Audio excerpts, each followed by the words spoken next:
Hi, welcome back to Yan Can Code. Today I'm going to cover the software I use in my company. I have a few staff in my company and I'm going to show you how this software that I self-host on my own server will help you save money in a year. All right, first let's run through the numbers that we have. First of all, I'm going to introduce to you a Microsoft 365 replacement. And based on 4 staff that I have in office and $32 a year, it's going to save me $128 a year. All right, next I'm going to introduce a project management tool which can potentially replace Trello, or we used to use ClickUp. And ClickUp is like an all-in-one tool and comes with documentation, project management, reminders. It's trying to be a do-it-all kind of a software. All right, so based on ClickUp subscriptions, we are at $7 a month for 4 users, and it works out to $336 per year. All right, so it's going to be 7 times 4 times 12. That's $336 a year. And we're going to have some form of knowledge center where we store all our employee handbook, company SOPs, basically a wiki or documentation. So the gold standard at the moment is Confluence. It's the most popular documentation tool out there, and I'm going to have a replacement for documentation. If you are into Notion, you actually can use Notion with for project management as well. All right, so it'll be two in one. But for me, I'm going to break it up into Confluence at $542 a month for 4 users will be $260 a year. And lastly, we're going to have a private messaging service, which is going to be Slack. And it's going to be for 4 staff will be at $210 per year, which works out to $900 a year. It is a good amount for me to bring my staff out for a year-end retreat. Right, so let's not waste time and go on to the software. Bear in mind, this is not a how to install video. It's just going to be a brief introduction to the software that I use on a daily basis. All right, first up is the Microsoft 365 replacement, which is what you are looking at right now. It is NextCloud. All right, let's close this document. And this is NextCloud, which does most of what Microsoft 365 does. It does file sharing, similar to OneDrive, where you get 1 terabyte of storage. And NextCloud is able to share files. It is able to edit document files. And you saw the spreadsheet just now. So we have got a sample demo text here. All right, so what NextCloud is able to do is it is able to edit most of the Microsoft document formats in DOCX, Excel, PowerPoint, and it is able to save the files and be opened in another computer without the loss of formatting in most of the cases. All right, in 99% of the cases, we found that it maintained its formatting pretty well. Anyway, if you need to maintain formatting well, you should be using PDF instead anyway. All right, so this is NextCloud.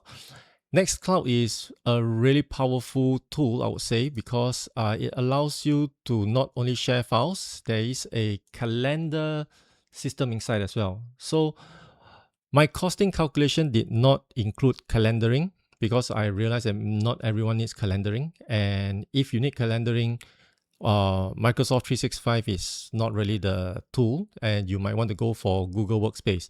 However, if you go for Google Workspace, you will not be able to edit Office files, Microsoft Office files, and keep formatting.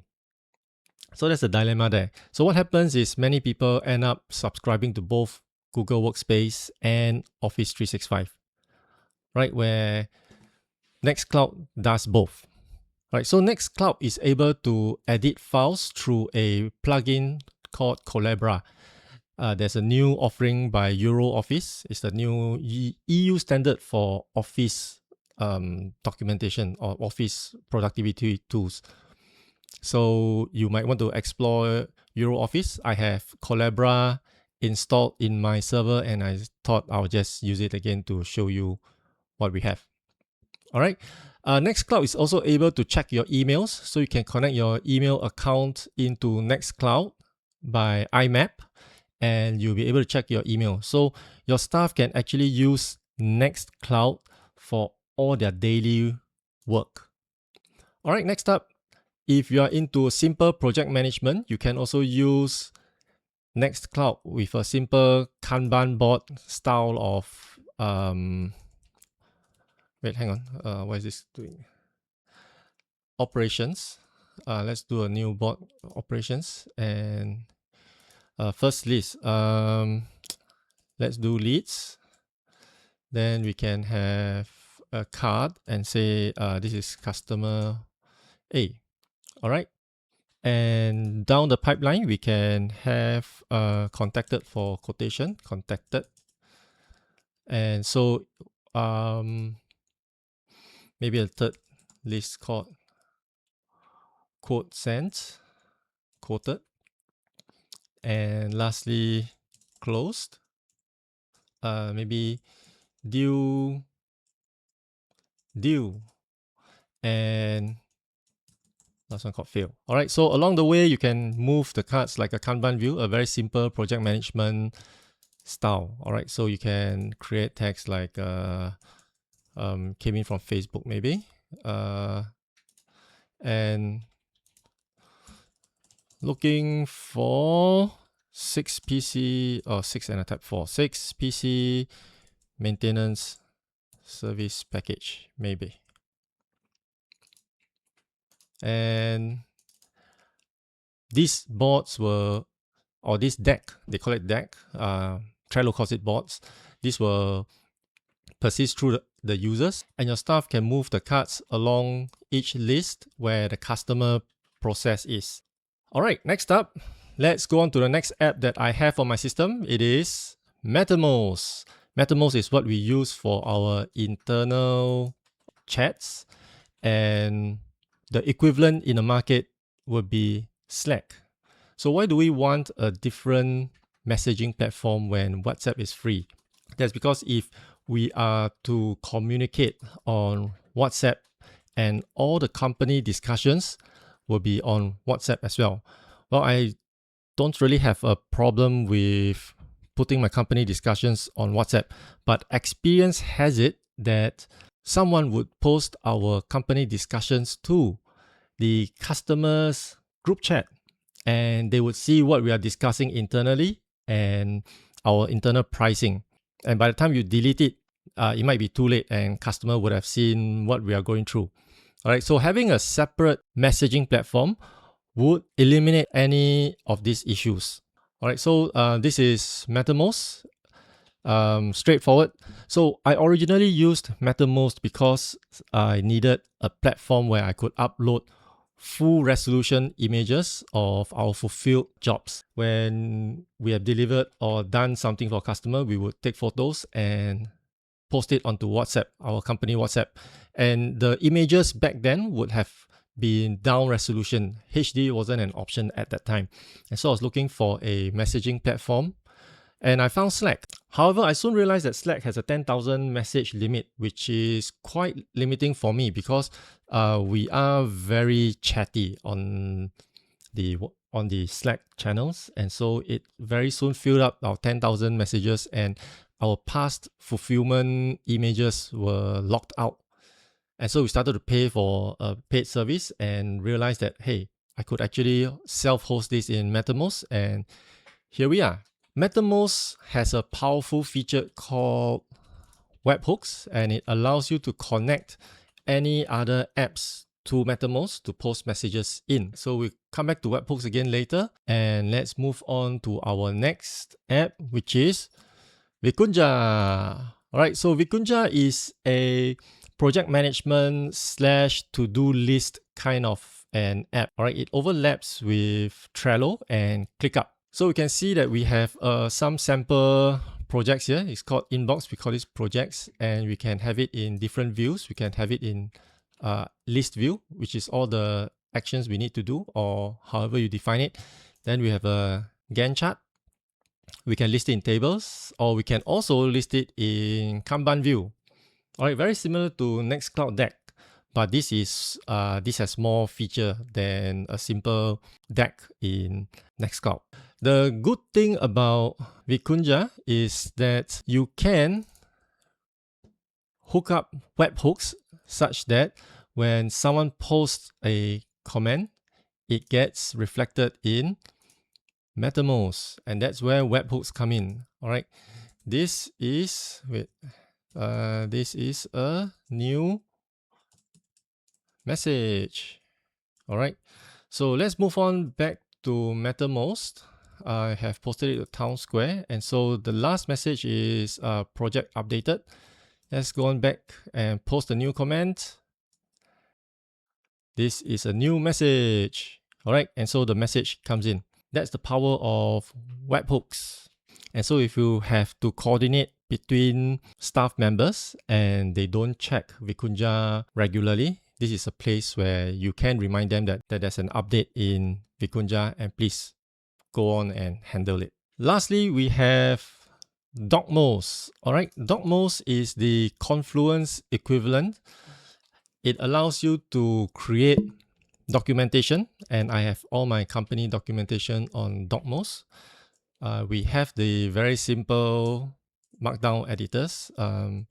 So this is just plain text. The most powerful feature is not being a text editor. All right, we can add pictures and flowcharts like draw.io style or Excalidraw. Very simply just by putting a slash, and we can create, for example, reply. We do reply customer, right? We can do to-do lists, prepare quotes, right? Simple stuff. So what we can do is we can put in a company onboarding checklist.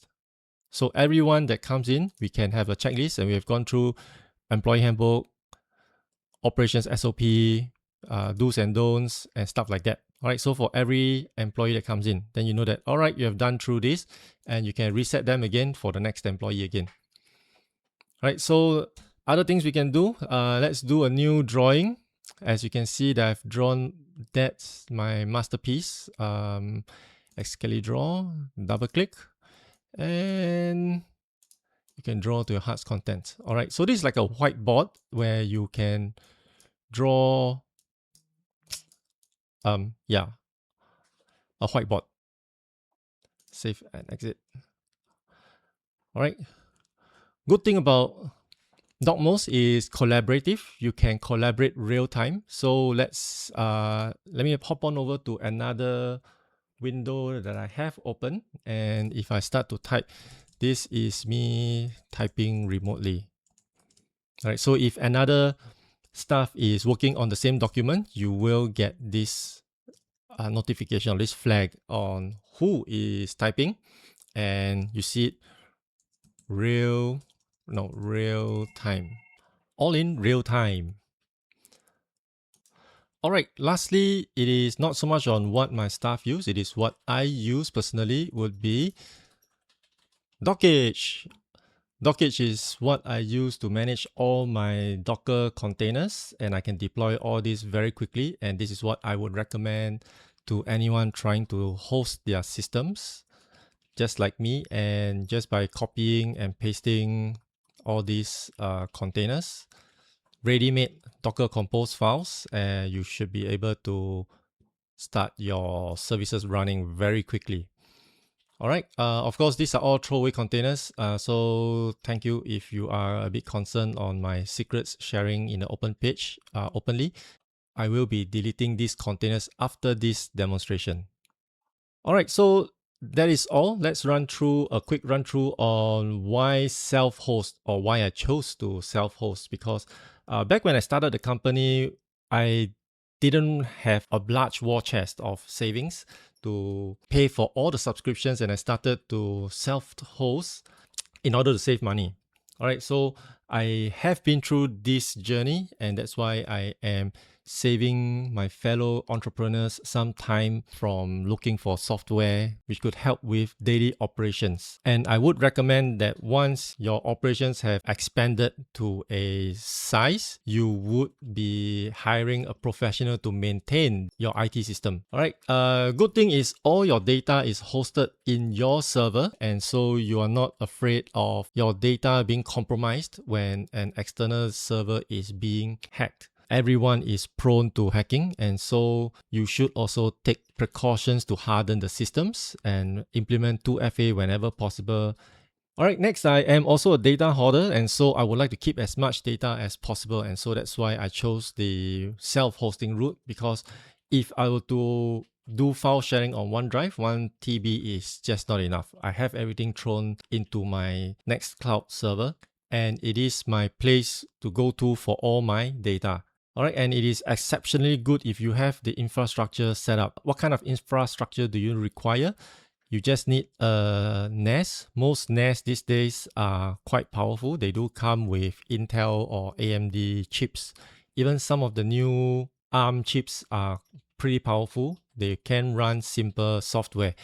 Definitely, you will be able to run all the software that I have mentioned. If you do not have a NAS, you can also run it off a spare PC. Just install Linux on it. It can run on Windows, but it is recommended to run on Linux. All right, the cons of self-hosting. It is possibly a single point of failure. That server goes down, all services goes down. That's why in future you will have to look at high availability and redundant features. There is a stress on maintenance. You have to do maintenance or things just might not work one day when you get back to office. That is why we have Dockge. It allows me to click on update and things get updated very quickly. I run Watchtower, and so it is able to self-update frequently. I've set it to every Friday evening. All right, you would have to spend the time to set it up, to learn Docker if you are not familiar. For me, it is a walk in the park because I'm in the IT line. And that's it. Any questions? Please leave them in the comment section. I do look through all the comments, and I'll be looking forward to see you in the next video.